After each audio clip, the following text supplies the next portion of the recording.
사랑하는 성도 여러분, 주님의 사랑 안에 평안하셨는지요? 지금까지 사람이 다스려야 할 몸의 행실에 대해 먼저 주님의 행실은 어떠하셨는지 살펴보았고 6가지 행실 중 생각, 마음, 눈, 귀, 입에 대해서 각각 살펴보았습니다. 이번 시간은 사람이 다스려야 할 몸의 행실 마지막 시간으로 앞서 살펴본 5가지 행실이 복합적으로 나타나는 자세에 대해 함께 은혜를 나누고자 합니다. 혹시 어떤 사람을 보고 와, 저 사람은 참 기품 있다고 생각해 보신 적이 있으신지요? 그렇게 느꼈던 사람에 대해 잠시 떠올려 보시면 아마도 옷매무새나 얼굴 표정, 말투, 앉거나 서 있는 자세, 걸음걸이를 통해서 품격이 느껴졌을 것입니다. 반대로 건들건들 걷거나 구부정하게 앉아있는 사람, 기본적이고 일상적인 예의에서 벗어난 행동을 하는 사람에게선 좋은 느낌을 갖기 어렵지요.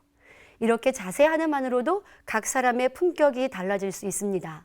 그래서 영적인 교양으로 자신을 온전케 만든 분이라면 교회에서만이 아닌 가정이나 직장, 사회의 각 분야에서도 존귀한 자로 칭찬을 받는 사람이 될 것입니다.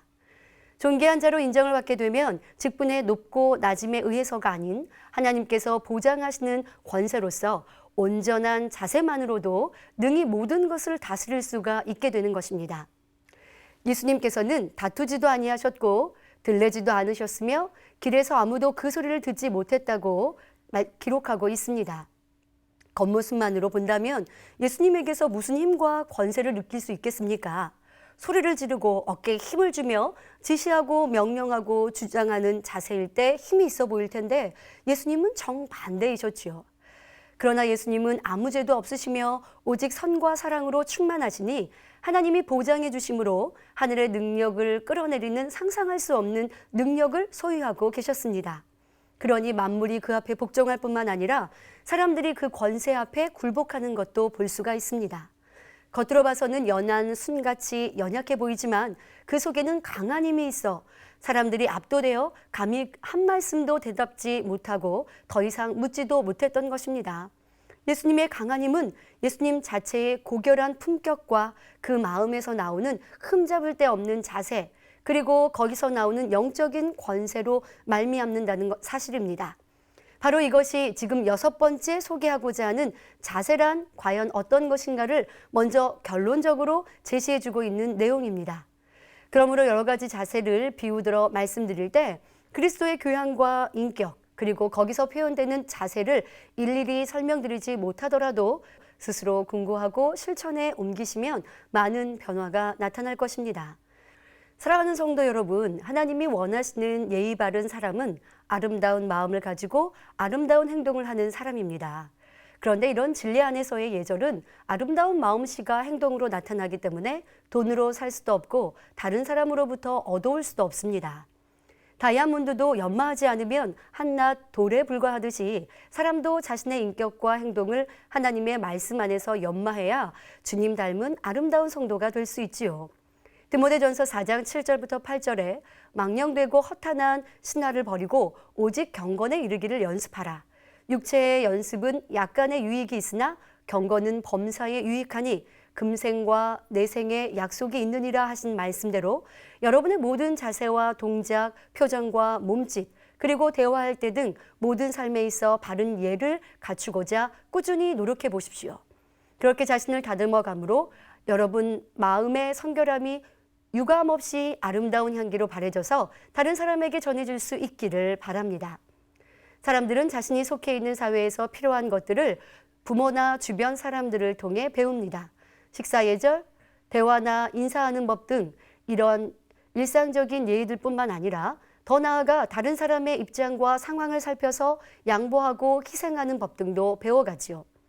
이러한 것들을 통틀어 사람들은 예절 혹은 교양이라고 말합니다. 그 사회에서 필요한 기본적인 예절과 교양을 모르면 중요한 자리에서 실수를 하여 부끄러움을 당할 수도 있지요. 그러나 또 너무 지나치면 간사하거나 천박해 보일 수도 있고 반대로 부족할 때는 성의가 없어 보이죠. 옛말에 예란 사람이 지켜야 할 마땅한 도리로서 지나침도 부족함도 없어야 한다고 했습니다. 그런데 혹시 신앙생활하고 예절과 교양이 무슨 상관이 있나 생각하시는 분이 계신가요? 상관이 있습니다. 사람의 걸음걸이나 몸가짐, 그리고 말에는 그 사람의 마음과 성품이 배어져 있기 때문이죠. 그래서 베드로전서 1장 15절에 오직 너희를 부르신 거룩한 이처럼 너희도 모든 행실에 거룩한 자가 되라 하신 것 같이 하나님께서는 자녀인 우리가 아버지 하나님을 닮기를 원하십니다. 때문에 아버지 하나님과 주님을 닮아갈수록 반드시 교양 있는 언행이 나오게 되는 것이지요. 이는 몸의 행실의 영적인 뜻에 대해서 알면 좀 더 이해하기 쉽습니다. 로마서 8장 13절에 너희가 육신대로 살면 반드시 죽을 것이로되 영으로서 몸의 행실을 죽이면 살리니 라는 말씀처럼 몸의 행실은 영으로서 죽여야 하는 것임을 알 수 있지요.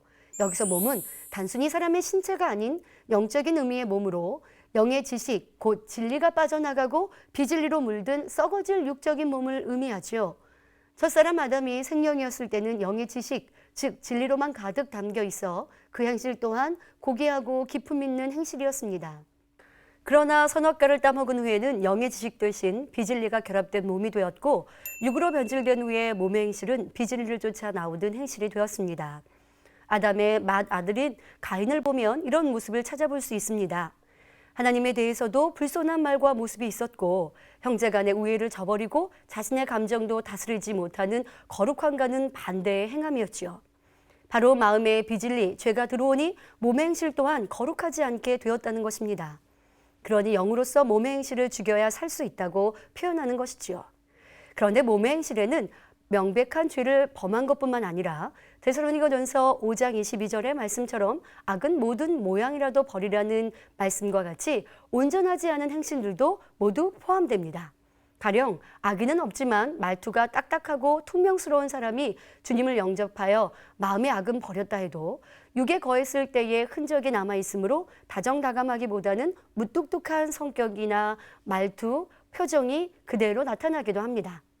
이런 것은 사소해 보이지만 온전한 하나님의 형상을 닮아가려면 그 안에 덕과 사랑을 채워 따뜻하고 온화한 모습으로 변화되어야 하지요. 그러므로 이제 말씀드릴 몇 가지의 구체적인 신뢰를 일상생활, 공공장소에서의 자세, 예배 자세로 나누어 설명드릴 때 자신의 모습에 대입하여 아름다운 모습으로 변화되므로 칭송과 신뢰를 받는 성도님들이 되시길 바랍니다.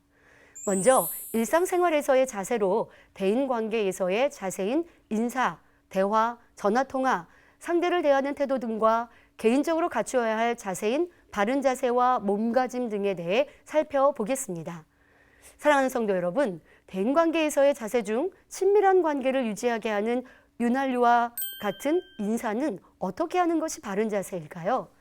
반듯한 자세와 또렷한 목소리로 하는 것이 바른 인사 자세입니다.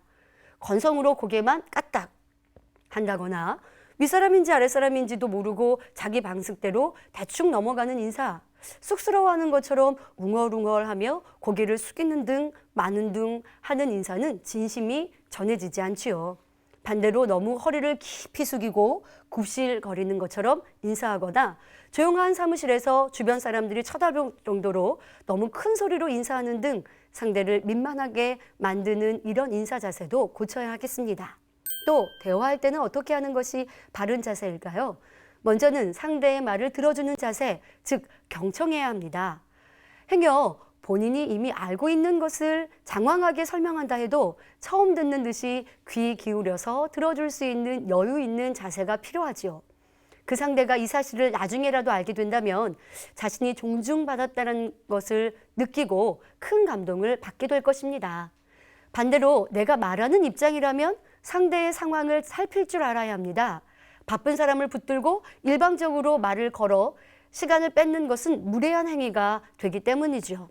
그리고 말을 정확하게 하지 않고 웅얼거리는 것처럼 말꼬리를 흐리는 경우, 너무 빠른 속도나 귀찮은 듯이 부정확한 발음으로 말하는 경우, 대화하면서 상대를 바라보지 않고 주변을 산만하게 둘러보는 경우, 상대는 관심이 없는데 계속 이야기하면서 지루하게 만드는 경우, 남의 말을 중간에 끊고 자기 할 말만 하는 경우, 입에 음식물을 머금고 말하거나 침을 튀기면서 말하는 경우 등도 바른 대화 자세라고 할 수 없습니다. 뿐만 아니라 반말도 주의해야 합니다. 높아지려고 하는 마음보다 낮아지고 섬기는 마음이 되면 아무에게나 반말을 사용하지 않습니다. 자기 편에서는 허물없이 친밀하게 대하는 행동이라 해도 상대의 입장에서는 오해할 수 있지요. 서로 친밀한 사이가 아니거나 상대가 연장자라면 당연히 주의해야 합니다.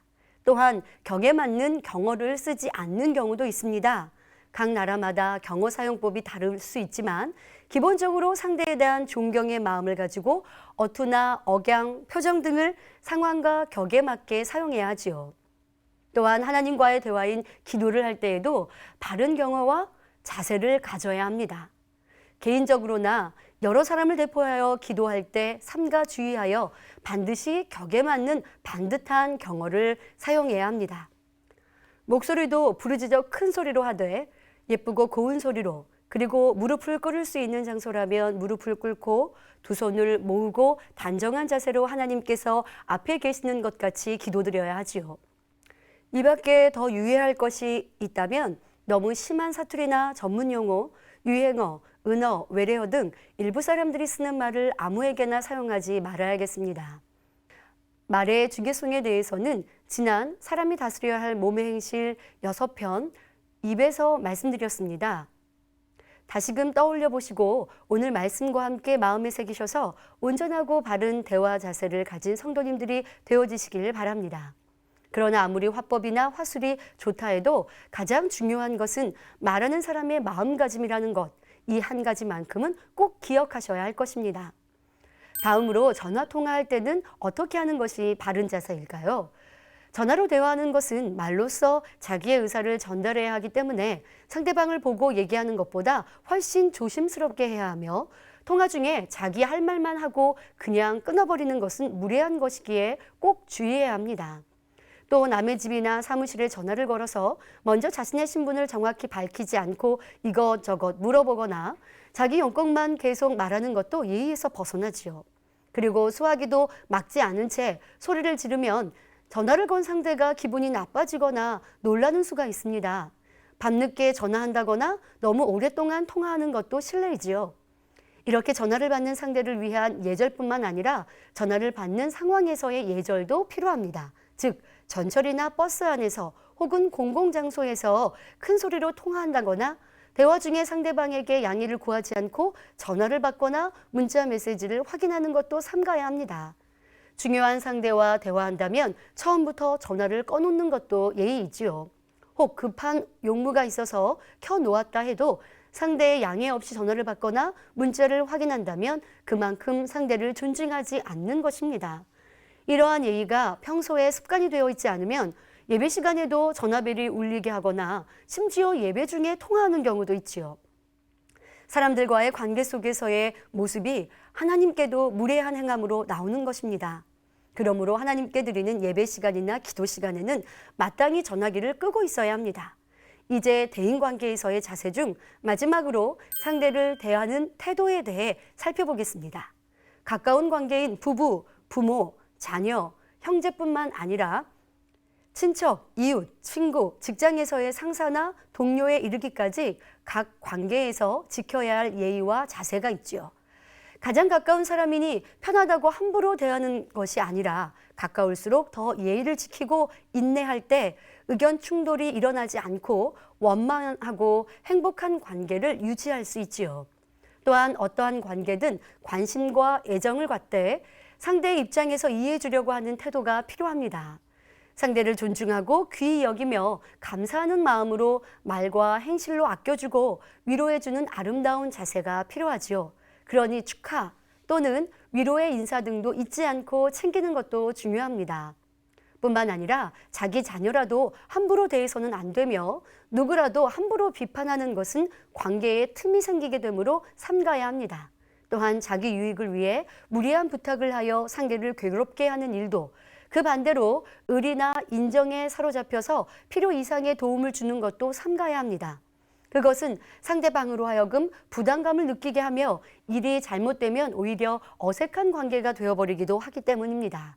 그리고 상사를 대할 때에는 에베소서 6장 5절부터 7절에 종들아 두려워하고 떨며 성실한 마음으로 육체의 상전에게 순종하기를 그리스도께 하듯 하며 눈가림만 하여 사람을 기쁘게 하는 자처럼 하지 말고 그리스도의 종들처럼 마음으로 하나님의 뜻을 행하여 단 마음으로 섬기기를 주께 하듯 하고 사람들에게 하듯 하지 말라 하신 말씀과 같이 일상생활에서도 사람을 대할 때 주님을 대하듯 해야 함을 말씀하십니다. 높은 사람을 대할 때 예를 다한 자세를 할 뿐만 아니라 나보다 아랫사람을 대할 때라도 하대하는 말투나 고자세로 대하는 교만한 모습이 있어서는 안 되는 것입니다. 마음에 진리와 선을 담고 주의 교양을 갖춘 사람은 모르는 사람이나 작은 소자라 할지라도 마음으로 섬기기를 주께 하듯 할 것입니다. 예수님께서 이러한 모습의 본을 보여주시며 우리도 그렇게 해야 함을 말씀으로 가르쳐 주셨습니다. 마태복음 10장 42절에 또 누구든지 제자의 이름으로 이 소자 중 하나에게 냉수 한 그릇이라도 주는 자는 내가 진실로 너희에게 이르노니 그 사람이 결단코 상을 잃지 아니하리라 하셨고, 마태복음 18장 10절에 삼가 이 소자 중에 하나도 업신여기지 말라. 너희에게 말하노니 저희 천사들이 하늘에서 하늘에 계신 내 아버지의 얼굴을 항상 배옵느니라 말씀하셨습니다. 이렇게 지극히 작은 자 하나에게도 마음 씀씀이가 온전한 자라면 모든 사람과의 관계 속에서 바른 자세가 나타날 것입니다. 이제 개인적으로 갖추어야 할 바른 자세와 몸가짐에 대해 알아보겠습니다. 앉은 자세, 걸음걸이 등이 반듯하지 않고 흐트러진 것, 요란하게 쿵쿵 소리를 내며 걷는 것, 복도에서 뛰어다니거나 요란하게 소리내며 걷는 것도 고쳐야 합니다. 또한 물건을 조심스럽게 다루지 않고 거칠게 다루어서 쉽게 깨뜨리거나 침착하게 행동하지 않아서 쉽게 부딪히고 넘어지는 것도 주의해야 하지요. 예수님께서는 마태복음 15장 19절에 아무도 길에서 그 소리를 듣지 못하였다고 하였습니다. 그러니 옷장이나 서랍을 닫을 때 큰 소리를 내거나 발로 차서 닫는 것도 거룩하신 주님의 신부로서 온전한 모습이 아니지요. 주변 사람들을 배려하는 마음이 있는 사람은 문도 조용히 여닫으며 방문 시 문을 열고 들어갔으면 반드시 닫는 정갈한 자세가 나타납니다. 이뿐 아니라 다리를 떨거나 손톱을 물어뜯는 습관들도 고쳐야 하지요. 또한 명심하는 자세도 필요합니다. 어떤 사람은 소지품을 잃어버리기도 하고 해야 할 일이나 상대와의 약속도 수시로 잊어버리기도 하는데, 이런 사람들은 하나님 앞에서도 다음에는 이렇게 할게요 기도해 놓고 잊어버리기가 쉽습니다. 이런 일이 어쩌다 한 번이 아니라 빈번한 사람은 결국 주변 사람들에게서 뿐만 아니라 하나님께도 신뢰를 잃어버립니다. 명심하지 못하는 것도 기억력에 탓만 것이 아니라 기도하면서 노력하면 바뀔 수 있습니다. 일이 많고 바쁜 상황이라 해도 마음은 항상 잔잔하여 중요한 것을 깨우쳐 주시는 성령의 음성에 귀 기울일 수 있어야 합니다. 심지어 약속을 잊어버려서가 아니라 잘 기억하고 있으면서도 오늘은 내가 몸이 좀 안 좋으니까, 더 급한 다른 일이 생겼으니까, 내가 마음이 안 내키니까 하면서 사소한 이유로 쉽게 약속을 어기는 사람도 있습니다. 또 시간 약속도 평소에 정확히 지키는 습관을 들여야 출근 시간이나 예배 시간 혹은 중요한 순간에 신뢰를 범하지 않을 수 있지요. 약속 시간에 몇 분씩 늦게 도착하는 것은 상대의 시간을 뺏는 것임을 알고 고쳐야 하겠습니다. 따라서 무엇을 하든지 명심하고 상대를 배려하며 정한 마음으로 행하는 습관을 들이시길 바랍니다. 마지막으로 자기 자신과 그 주변을 청결히 하는 것도 중요한 바른 몸가짐입니다. 안 씻어서 냄새가 나거나 지저분한 것도 당연히 민망한 일이 되겠지요. 또한 집에서뿐만 아니라 교회, 사무실 혹은 공공장소 어디에서든지 쓰레기는 지정된 장소에 버리며 사용한 물건은 제자리에 놓는 정리정돈된 청결한 모습을 갖추심으로 상대에게 신뢰를 끼치지 않아야겠습니다. 잠언 20장 11절에 비록 아이라도 그 동작으로 자기의 품행에 청결하며 정직한 여부를 나타내느니라 하신 말씀과 같이 진리로 마음이 깨끗해질수록 품행이 청결하며 그 마음의 정직함까지 나타낼 수 있게 되는 것입니다. 자, 이제 공공장소에서의 바른 자세를 살펴볼까요? 길을 걸을 때는 바쁜 사람에게 길을 비켜주며 길에 서서 대화하게 될 때는 다른 사람의 보행에 지장이 없도록 하는 등 흐름을 방해하지 않아야 하고 큰 소리를 내는 것도 삼가야 합니다. 그리고 몇 가지 더 기억해야 할 것이 있다면 여성, 노약자, 아이들은 안전을 위해 보도의 안쪽으로 걷도록 배려해야 하지요. 또한 좁은 길을 가면서 조심하지 않아 몸을 부딪히고도 사과의 말 한마디 없거나 바쁜 일이 있다고 사람들을 밀쳐내면서 뛰어가는 것도 예의가 아닙니다. 뿐만 아니라 약속 시간이 급하다고 길거리에 주차를 하고 교통이 막히게 만드는 것도 상대를 배려하는 진리의 마음과는 거리가 먼 모습입니다. 이중 주차를 해놓고 연락처를 남기지 않거나 전화를 받지 않는 경우 혹은 급히 차를 이동 주차해 달라는 연락을 받아도 자신의 용무를 다 본 후 천천히 나와서 사과의 말 없이 떠나버리는 경우 상대가 얼마나 마음이 상하겠는지요. 공공장소를 이용할 때는 상대를 배려하는 마음으로 그곳에 규정을 할 수 있는 아름다운 모습이어야 합니다. 또 미리 양해를 구하지 않고 남의 집이나 직장에 불쑥 찾아가는 것도 상대 입장을 고려하지 않는 행동입니다. 초대받아 집에 방문했을 때에도 주인의 허락 없이 닫힌 방문을 열어보거나 마음대로 곳곳을 둘러보며 구경하는 것도 매너에 어긋나지요. 또한 공공기물은 내 것처럼 아껴 써야 하지요. 도서관에서 빌려온 책에서 좋은 자료가 있다고 찢어내거나 줄을 긋는 등의 상식 밖의 행동은 당연히 안 하시겠지요. 이 밖에도 극장, 음악회 등에 갈 때는 적절한 복장을 해야 하는 경우도 있고 때에 따라 갖추어야 할 예의들이 있습니다. 연주 도중에는 박수를 쳐서는 안 된다거나 옆 사람과 대화하는 등으로 연주자와 다른 감상자들에게 피해를 줘서는 안 되는 것입니다. 그리고 예복을 갖춰 입어야 할 정중한 장소에 초대받았을 때에는 평상복 차림으로 간다면 이것도 큰 신뢰가 되지요. 더구나 만군의 여호와 하나님 앞에 드리는 예배는 당연히 정갈한 복장으로 갖춰 입어야 하는 것입니다. 그러므로 허술한 옷이나 운동복 같은 옷을 입고 예배드리는 행위는 하나님 앞에 불손한 것이므로 삼가야 합니다. 비싼 옷, 새 옷을 입어 사치하라는 뜻이 아닙니다. 하나님의 자녀답게 단정하고 정갈하게 입으라는 의미이죠. 이어서 마지막으로 바른 예배의 자세에 대해서 살펴보겠습니다. 앞서 중간중간에 예배를 드릴 때 가져야 할 자세에 대해 언급했지만 예배를 드릴 때 어떤 마음가짐이어야 하는지에 관해 덧붙여 말씀드리겠습니다. 예배는 묵도나 사도신경으로부터 시작해서 축도나 주기도문까지 전체를 존귀하신 하나님께 드리는 것입니다. 하나님께서는 아무리 많은 사람들 속에서도 불꽃 같은 눈동자로 한 사람 한 사람을 주목하여 보시며 각자가 드리는 마음의 향을 받으시지요. 예배 시간에 졸거나 잡념에 빠지는 경우, 몸은 성전에 와 있어도 머릿속에 온갖 잡념으로 가득하다면 하나님 앞에 큰 결례가 됩니다. 예를 들면 예배 시간에 예배 좀 빨리 끝났으면 좋겠다. 사업상 약속이 있는데, 축구 경기 봐야 하는데, TV에 재밌는 거 있는데 이렇게 잡념 속에서 예배를 드린다면 그것은 신령과 진정으로 예배 드리는 것이 아닙니다. 옆 사람과 잡담하거나 음식을 먹는 것도 하나님 앞에 민망한 일이지요. 어떤 존귀한 사람과의 만남보다도 더욱 하나님을 경외하며 예배를 귀히 여기시기를 부탁드립니다. 지금까지 설명한 분야들은 주의 교양이나 신앙에 관련된 내용이기보다는 일반적인 공중도덕이나 매너에 해당하는 내용들이 많이 있었습니다. 말씀을 들으시면서 나는 어떤 행실을 하고 있었는가 점검이 되셨는지요?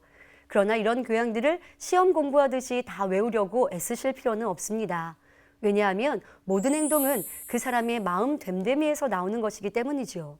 즉 매너나 에티켓, 공중도덕 등의 기본 바탕은 상대에게 폐를 끼치지 않고 불쾌감을 주지 않으며 더 나아가 먼저 배려하고 상대 유익을 구하는 큰 마음에 있습니다. 나라마다 시대마다 예의범절의 세세한 방식들은 달라질 수 있지만 항상 변함없는 핵심은 다른 사람들을 존중하는 자세이지요. 결국 오늘 자세에 관한 말씀을 놓고 기도하다 보면 이것이 단지 행위적인 부분만이 아니라 마음의 문제라는 점을 깨닫게 될 것입니다.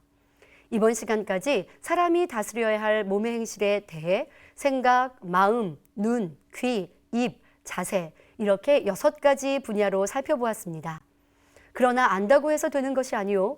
어떤 인위적인 노력이나 수련을 통해서도 되는 것이 아니라는 사실을 결코 잊어서는 안 됩니다. 다만 하나님의 은혜와 능력 그리고 성령의 도우심이 함께 하실 때만이 온전한 인격으로 변화될 수 있는 것입니다. 그러기 위해서는 디모데전서 4장 5절에 하나님의 말씀과 기도로 거룩하여진다는 말씀과 같이 성경 66권 말씀을 무장하며 불같은 기도로 쌓아가야 합니다. 아버지 하나님께서 원하시는 행실은 내면과 외면이 겸하여 온전하길 바라시기 때문입니다. 그러니 지식으로 알아서 그대로 행하려고 노력했지만 온전히 마음에 일구어지지 않아 참았다가 터져버리면 온전하게 변화된 행실이 될 수 없는 것이지요.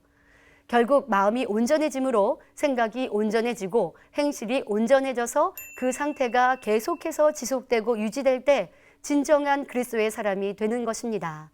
사랑하는 성도 여러분, 우리 모두는 이제 거룩한 생각을 하고 선한 마음을 품으며 눈은 참된 것을 보고 귀는 바른 것을 들으며 입은 옳은 것을 말하고 자세는 그 모든 것 속에서 온전함을 입으시기 바랍니다.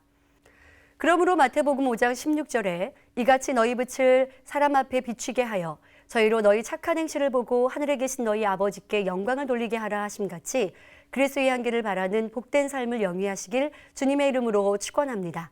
말씀 선고하시면서 함께 기도하시겠습니다. 좋으신 아버지 하나님 감사합니다.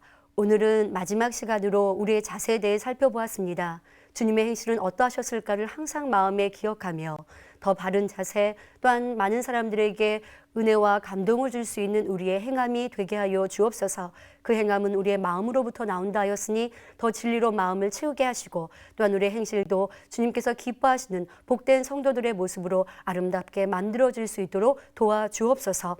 받은 바 은혜, 감동감과 충만함을 입고 또한 온전히 행함으로 열매 맺힐 수 있는 모든 성도님들로 축복하여 주옵소서. 감사하고 우리 주 예수 그리스도 이름으로 기도하옵나이다. 아멘.